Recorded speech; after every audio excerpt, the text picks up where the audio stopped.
মৃত্যু যেহেতু আমাকে বরণ করতেই হবে, আল্লাহর মুখোমুখি যেহেতু আমাকে হতেই হবে, কাজে বুদ্ধিমান তো সেই যে এই ব্যাপারে প্রস্তুতি নেই। কারণ আমি তো এটা এমন কোনো বেলা আমি নেতা দৈরা এই দল কিংবা ওই দল কিংবা কোনো রকম কোনো ছল ছাতুরি করে যেহেতু আমি কবর থেকে মৃত্যু থেকে নিজেকে আড়াল করতে পারবো না, কোনো সিস্টেমে নাই, ন্যূনতম কোনো সম্ভাবনাও নাই, তাহলে অতএব কবরের জন্য প্রস্তুতি নেওয়া, আখেরাতের জন্য প্রস্তুতি নেওয়া এটাই বুদ্ধিমানের কথা। কারণ এটা তো আমাকে বরণ করতে হবে, তার চাইতে ভালো রেডি হয়ে যাই, প্রস্তুতি নিয়েই যাই। মরতেই হবে যখন, যেতেই হবে যখন।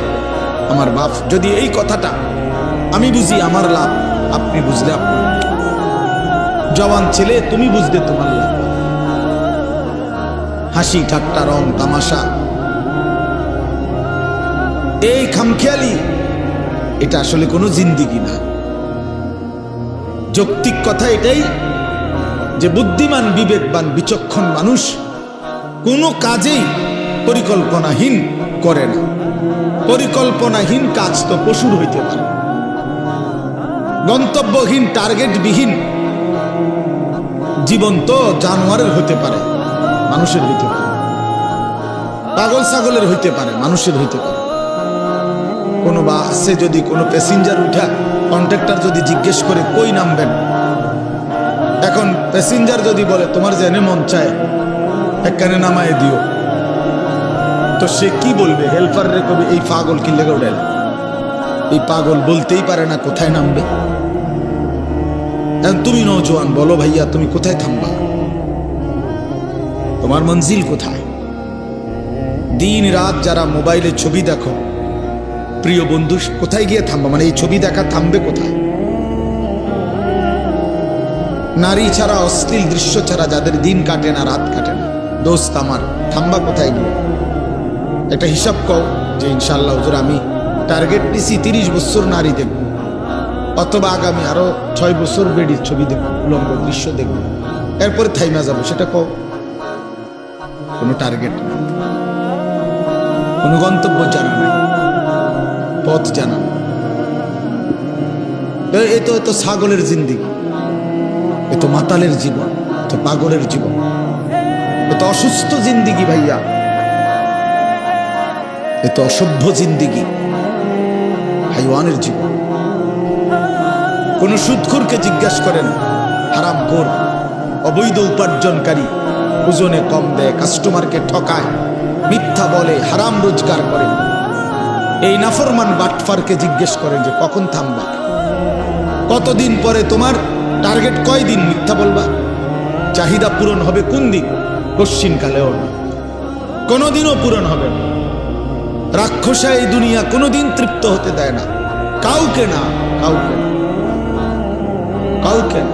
7 রাজার ধনও যে পাইছে সেও অতৃপ্ত। ভাই এই যে যাদের হাতে ধরা মোবাইল, এই মোবাইলগুলো নামায় ফেললে ভালো হবে।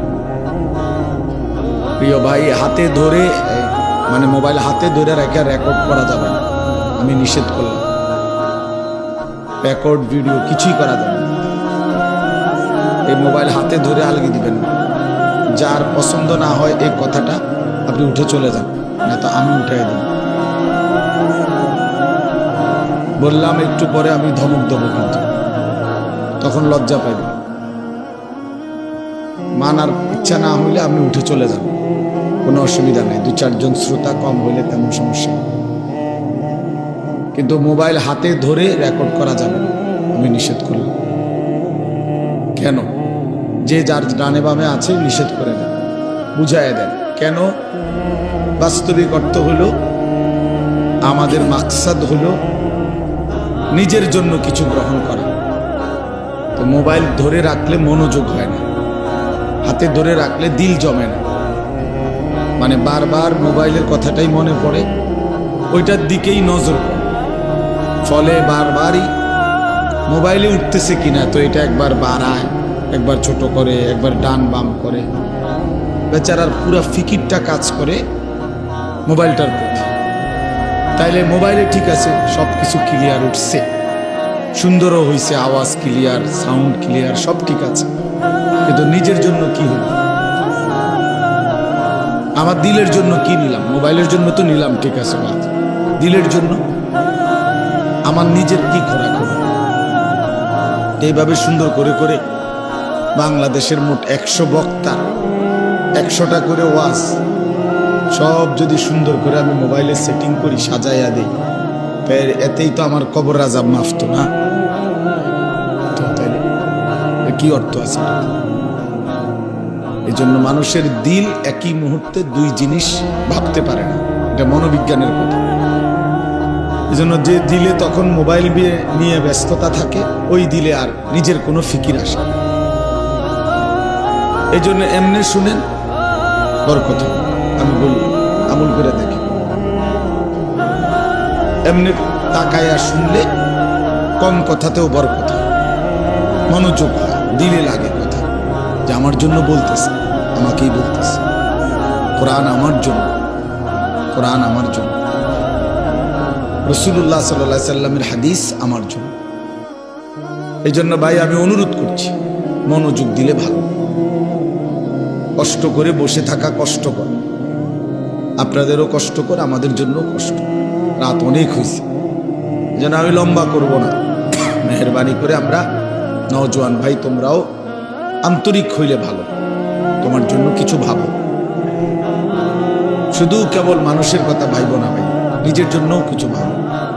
নিজের ভালো, নিজের কল্যাণ, নিজের দুনিয়া আখিরাতের সমৃদ্ধি, এটা বোঝা উচিত। দুনিয়া আমরা ছেড়ে দিতে বলি না, কিন্তু আখিরাতও বাদ দেওয়ার সুযোগ নেই। দুনিয়া যেই মালিকের, আখিরাত সেই মালিকের। দুনিয়া যিনি নিয়ন্ত্রণ করছেন, আখিরাতের কথা তিনিই বলেছেন। অতএব বাদ দিবার, ভুলে যাওয়ার কোনো সুযোগ নেই। ভুলে গেলে, অবহেলা করলে মৃত্যু থামবে না।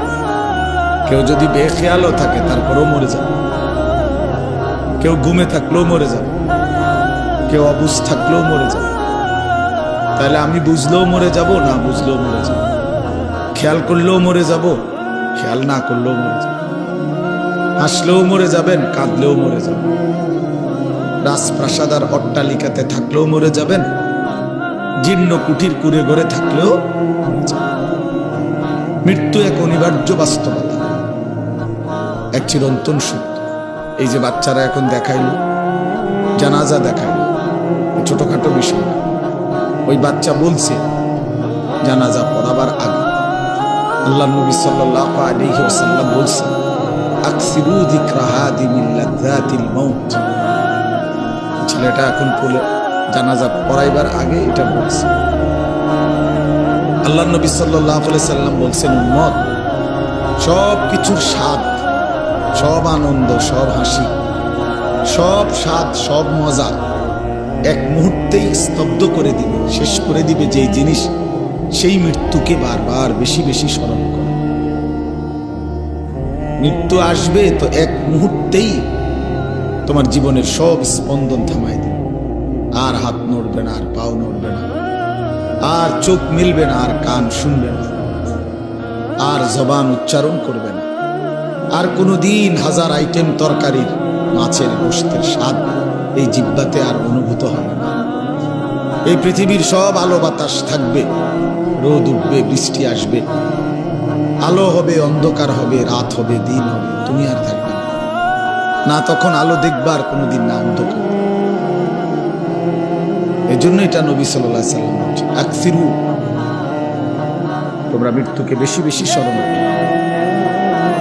হাদিসের মধ্যে আছে, আল্লাহর নবী সাল্লাল্লাহু আলাইহি ওয়াসাল্লামকে সাহাবী জিজ্ঞেস করছে, মান আকিয়াসুন নাস ওয়া আহসামুন নাস, ইয়া রাসূলুল্লাহ, সবচেয়ে বুদ্ধিমান, বিচক্ষণ ব্যক্তি কে? সবচেয়ে বিচক্ষণ ব্যক্তি কে? তো নবী সাল্লাল্লাহু আলাইহি ওয়াসাল্লাম বলেন, আকসারুহুম যিকরান লিল মাউত, যে বেশি বেশি মৃত্যুকে স্মরণ করে, ওয়া আকসারুহুম ইস্তি'দাদান লিল মাউত, এবং যে বেশি বেশি মৃত্যুর জন্য প্রস্তুতি গ্রহণ করে, সে সবচেয়ে বুদ্ধিমান, সবচেয়ে বিচক্ষণ। আল্লাহর নবী সাল্লাল্লাহু আলাইহি ওয়াসাল্লাম বলেন, আল কাইয়িসু মান দানা নাফসাহু ওয়া আমিলা লিমা বা'দাল মাউত। সবচেয়ে বুদ্ধিমান যে সেই ব্যক্তি যে নিজের হিসাব করে এবং মৃত্যু পরবর্তীর জন্য আমল করে। হিসাব করে নিজে, আজ আমার সারা দিনের অর্জন কি? আজকের সারা দিনে 5 ওয়াক্ত নামাজ তো চলে গেল, আমি পড়লাম কয় ওয়াক্ত? আজকের সারা দিনের 12 ঘন্টা 24 ঘন্টা তো আমার হায়াত থেকে শেষ হলো। আমার এই জবান দিয়ে আল্লাহ পাকের নাম উচ্চারণ হলো কয়বার? কয়বার মনে পড়লো যে আমার একজন মালিক আছে?